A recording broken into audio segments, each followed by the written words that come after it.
अच्छा जी, अस्सलाम वालेकुम। Hope you all are doing well. मैं भी बिल्कुल खैरियत से हूँ। बहुत दिन हो गए आप लोगों से बात नहीं हुई, तो मैंने सोचा बात करें आप लोगों से। आज की जो मेरी बात है वो है regarding how to write research objectives. तो ये रिसर्च ऑब्जेक्टिव्स जो है ना, ये बड़े ट्रिकी हैं।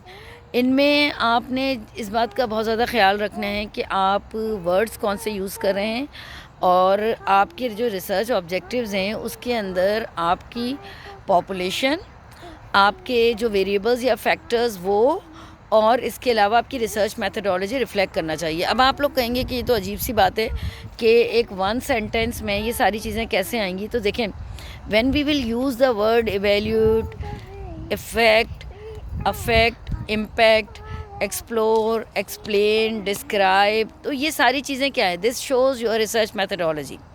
कि एक्सप्लोर अगर हम कह रहे हैं तो या एक्सप्लेन कह रहे हैं, तो एक्सप्लोर अगर है तो इट मस्ट बी क्वालिटेटिव, और अगर एक्सप्लेन है तो इट मे बी क्वांटिटेटिव। इसी तरह इम्पैक्ट है, एवेल्यूट है, इफ़ेक्ट्स हैं, तो ये सारी, या रिलेशनशिप है, तो ये सब क्वांटिटेटिव हैं।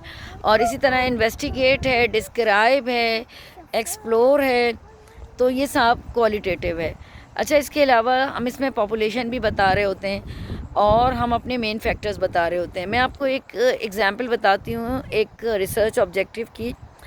The aim of this study is to explore the factors associated with students well-being at adolescence level।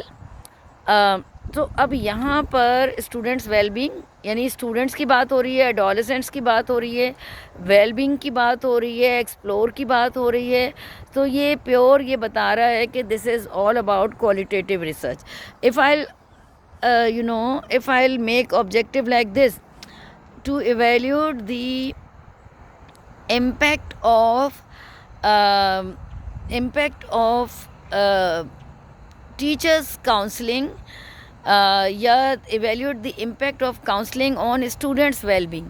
सो यहाँ पर evaluate से हमें पता चला ये क्वांटिटेटिव है, और स्टूडेंट वेलबींग एंड काउंसलिंग ये दो हमारे इंडिपेंडेंट और डिपेंडेंट वेरिएबल हैं। और यहाँ पे हमारी पॉपुलेशन जो है वो स्टूडेंट्स हैं। So at higher secondary level, at secondary level, eight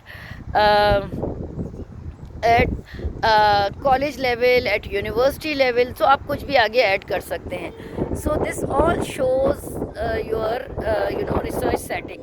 तो इस तरह से ऑब्जेक्टिव्स जो हैं वो बनाए जाते हैं। जब आप अपने ऑब्जेक्टिव्स बनाने लगें तो ये सारी चीज़ों का आपने ख्याल रखना है कि आप वर्ब कौन सा यूज़ कर रहे हैं, आपके जो फैक्टर्स हैं, ये जो मेन फिनोमिनन है या इशू है वो वहाँ पे रिफ्लेक्ट कर रहा है या नहीं कर रहा है, आपकी पॉपुलेशन वहाँ पर मौजूद है या नहीं है, और अगर आप स्टडी सेटिंग भी ऐड कर देते हैं तो ये बहुत अच्छा हो जाएगा।